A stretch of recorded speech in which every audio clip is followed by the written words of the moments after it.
Well, well, well. What an absolute banger of a match in Mombella Stadium in Nelspruit between South Africa and Argentina. The final game in the Rugby Championship and the game which would decide the fate of the Rugby Championship and where that trophy will be living for the next 12 months. And we now know that. These are my immediate thoughts following the full-time whistle of that game. I'm Tim, and this is Egg Chasers. If you get value from the channel, if you love your rugby and you want to help me spread the word, give the video a thumbs up, hit subscribe, and most importantly, tell me your comment down below. What are your reactions to the game? What do you make of that? I haven't even mentioned the result at this point, just in case you have stumbled across this video and haven't seen the game yet, but don't want to know the result. Look away, because I'm about to reveal. Congratulations to South Africa, Rugby Championship champions for 2024. Their first Rugby Championship title since 2019, and only their fifth. Is that right? Fifth ever, yeah. New Zealand have got 20, Australia have got 4, South Africa now have 5. Argentina had a chance to win their first ever title. They should take credit away from this Rugby Championship. It's the first time they've beaten South Africa, New Zealand and Australia, but they were a chasm apart from the World Champions and Rugby Championship champions, the Springboks. What a performance, 48 points to 7. And I'll tell you what I'll do. I'll give some overall thoughts, big picture takeaways, and then I'll delve into a little bit of the detail. And this has been something I've talked about a little bit on the channel since the World Cup.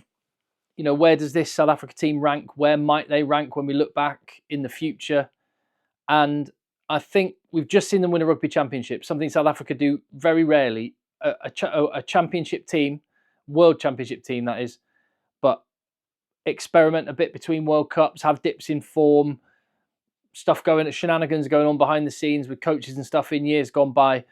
But what I will say is, if this team delivers upon its potential based on the personnel that they have got, we are currently watching what could very well be regarded as the greatest rugby team that has ever played the sport. And I'm not just getting carried away based on a really, really dominant performance.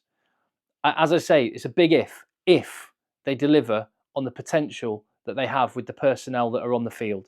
What South Africa have is a beautiful blend of the different elements that make rugby such an amazing sport. Pure brutality. Monstrous pack who today were just beasts. They were wild effing dogs, to quote Rassie Erasmus in Chasing the Sun from the Rugby World Cup. And with their first choice pack, their scrum is scary. And then their backline, they have the brutality, but they have the beauty. And the other thing that is deadly on a rugby pitch, as well as pure brutality, is speed. Speed kills. And that Bok backline are deadly. And that combination was just immense in this 80 minutes. Absolutely incredible. Their backline is wild. And there were moments in that game where you can see why Rassie has been persisting, why maybe why he got Tony Brown in the first place, and why they have been persisting with this style of play, which has come under some criticism because it hasn't all been their own way, and they will have tougher challenges ahead. You know, they lost in Argentina last week. They stuttered at times in other games, but they've won 5 out of 6 matches, and to finish the Rugby Championship with a performance like that, showing that balance of what they're able to do up front and behind the scrum, was brilliant. So yeah, Fassi, my goodness me, he's good, isn't he? That's another take. Fassi, Colby. I mean, there's almost too many people to pick out. But bearing in mind he is a newer face, and talking about projecting how good this team can be when you add Fassi into that back line, and they have a platform like the pack gave them today, they are wild in the back line. And hey, Hendrickse can kick. Nailed a touchline conversion. I mean, really, the goal kicking wasn't an issue today. I mean, 41 points the margin. I predicted a 20-point victory. Earlier on, I was feeling quite smug because I predicted that New Zealand would win by 20 points, and they did. And I got a few other scores through the Rugby Championship, pretty much bang on.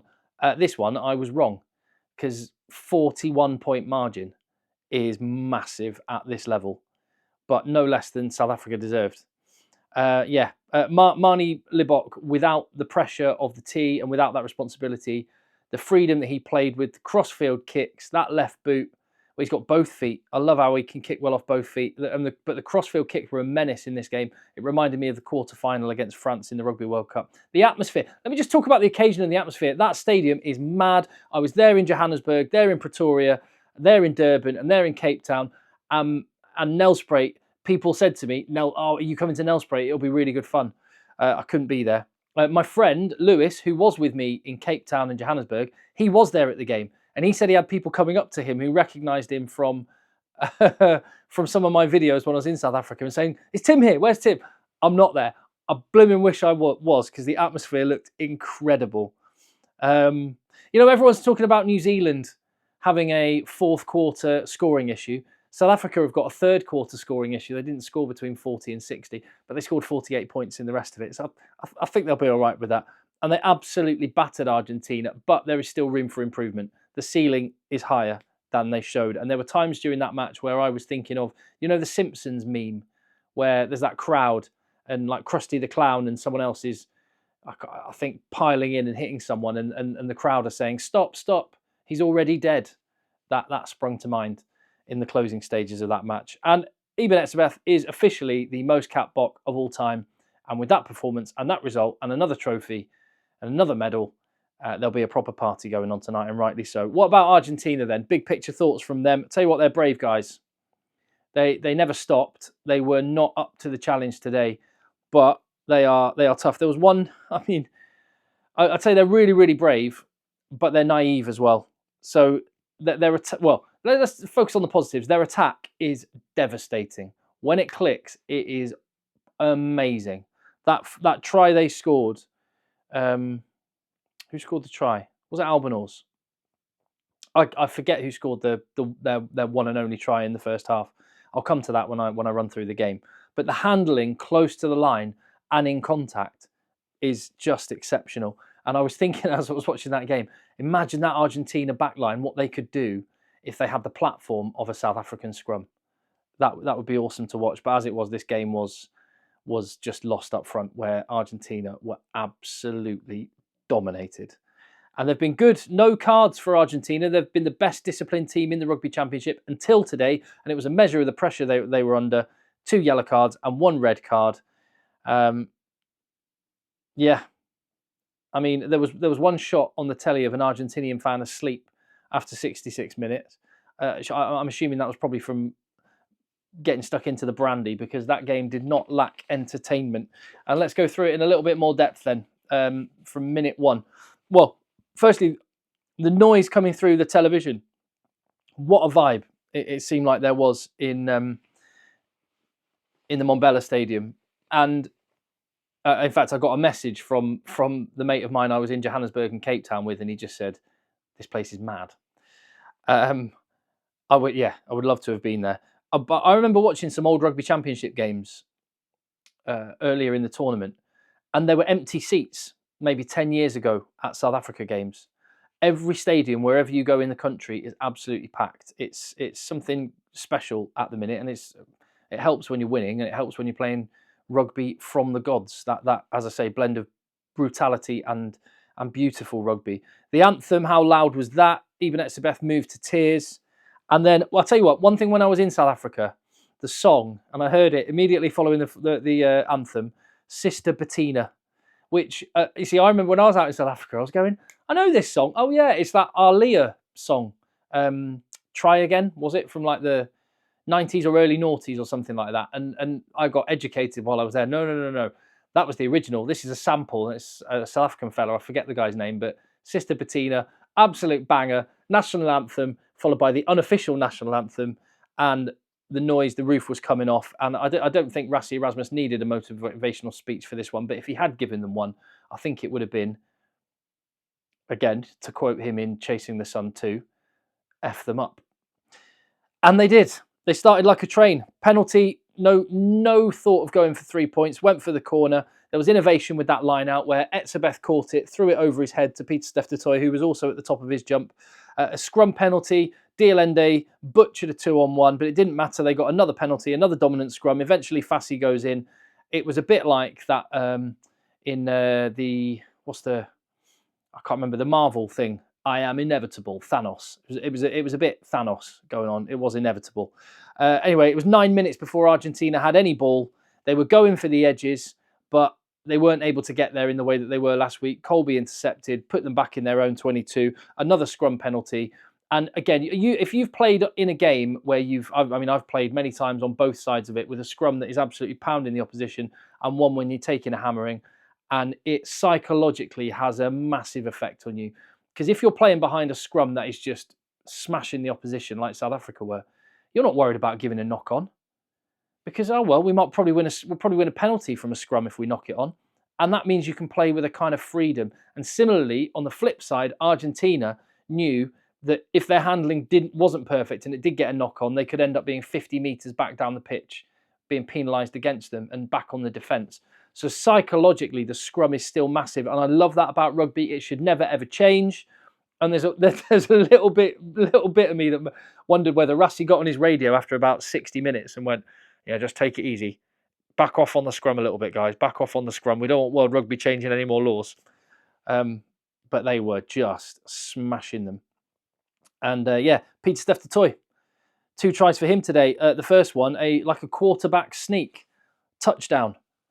Very, very American football. And that was 14-0. But 18 minutes, and it was Albanese that scored that try. Amazing handling, brilliant angles, fantastic Argentinian try. Shows that they can just score out of nothing. And if they can get themselves a platform, Argentina are going to be awesome in the next few years. They need a bit more depth. They need some more big men. It was always their strength traditionally. Think back to the, 10, 20 years ago, scrum was their bread and butter.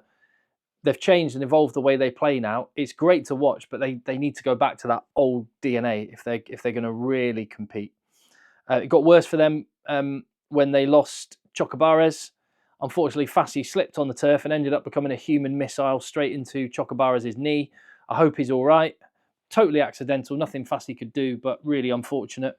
And Mateo Carreras at this point hadn't seen the ball, and so he went looking for it. And there was a few times when he was popping up just running into giant South African forwards. I thought, well, you're brave, but he was a bit too eager because he went and got himself yellow carded for taking out Fassi, who took an amazing catch at the very top of the jump in the air. Fortunately, he came down safely. Just a yellow card for Carreras. So Argentina were being brave, but they were being naive as well. Really naive. They were a man down, and then Moroni just tries to wang a ball that was never on in his own 22, just inviting pressure. You're a man down, just chew the clock up a little bit and play a bit of territory. It was, naive would be the word. Brave, but naive. So they got pinned back. Try for Fassi. Was that, Fassi. Colby with the offload off the deck. Colby is just a wizard. His footwork is ridiculous. And I'd love to see his stats for defenders beaten and stuff today. He was awesome. Argentina started to make some changes towards the end of the first half. Malia came on. Matera came on before the end of the first half. It was pretty clear that Felipe Contepomi needed to change something. And it did help for the first 20 minutes of the second half. But it didn't stop the try again before half-time. And that try for Colby this time, the handling, the pass from Libok, the little dummy, and then really flat pass. Fassi caught it, had to reach to catch it, but he was already through the defensive line. And then he spun a lovely pass out to Colby, 27-7, an absolutely mad half of rugby. Which I took my breath, went and got a cup of tea, and then came back, and it was more. It was just relentless. Visa with a massive carry, crossfield kicks raining down like bombs from Marnie Lebok, going coast to coast, going up the middle, massive scrums, non-stop. And Argentina, I have to credit them for the way that they survived that period between half-time and about 60 minutes. They deserve so much credit because the scoreline was 48-7. It could have been 60, could have been 70. It was one of those days, and Argentina showed a bit of dog. And a spare a thought for Pedro Delgado, making his second ever test for Argentina. He plays for Dogos, a team in Argentina. He doesn't play in Europe, or any professional league there. He plays for the local Argentinian team, Dogos, and he came on for his second ever cap up against Oxenche and got marmalised. But Oxenche, by the way, player of the Rugby Championship for me. Tell me if you disagree. Leave your comment down below. Who deserves that? Peter Steph would be another contender. But Oxenche has been peerless and so much better than the next best player in his position, or frankly, any position. He's just an outrageous rugby player right now. Might be the most valuable rugby player on earth at the minute. Argentina did get some territory in possession, and that gave just South Africa a chance to look at what their defence could do. And I think that was one thing that was impressive. Even when they were many points up and the result was not in doubt, the appetite for South Africa to defend their line, not concede in the second half, that'll be massively pleasing for Rassie Erasmus and his coaching staff. No points between 40 and 60 minutes. Hendrickse did miss a penalty. Argentina had got that experience on, and it did, to a degree, diffuse the bomb squad a little bit. There was, though, a yellow card for Matera in that time. No wrap, clear hit on Vincent Koch. You saw the replays, you thought that looks bad. It went for the bunker referral, and you thought he might cop a ban for that, and it did get upgraded to a red card. So, yeah, the 20-minute red card as well. And I think, was that the first time we've seen a 20-minute red card where someone replaces the player that got the red card? Not sure if we've seen that yet. Anyway, good defensive work from the box. Again, resilience from Argentina, but the first attack for Argentina the first attack for South Africa in the Argentinian 22 for a while saw another yellow card. Santi Carreras knocking on when Lecanyoan was trying to get the ball to Peter Steph. It looked like he was going to stroll in for another try. So it's 15 versus 13 and an inevitable try. The maul, Malcolm Marks at the back, 34-7, still 10 minutes left. Almost a try immediately after with Arentse. There were spaces everywhere and makes a lovely break. Fassi with a crossfield kick. And it was like a training ground move, but Arentse not able to quite fall on the ball. But the very next play, in the very same corner, Peter Steph scores his second try of the match. Elric Lowe should have passed to one of... Well, he made a brilliant break, and credit to him for the break. He had players on either side, just had to pass to one of them, and they're walking in for another try. But he butchered that. However, didn't matter because Jesse Creel scored moments later. 48-7. Incredible result. Brilliant performance. Argentina have to take their medicine. And the 1-point defeat last week, very much avenged. And the Braai Brothers can hopefully Argentina can dust themselves down. And the Braai Brothers can go and have a few red wines or Brannus or Castle Light or whatever your tipple is, pint of milk, whatever. It's been well earned, and thoroughly enjoyed that game. Thoroughly enjoyed the Rugby Championship. And if you've enjoyed the coverage on the channel, then you can just say thank you by dropping a little thumbs up. Doesn't take you any time, doesn't cost you any money. Leave your comment down below and hit subscribe. Thank you for watching, and I'll see you on the next one. Yeah, in a bit.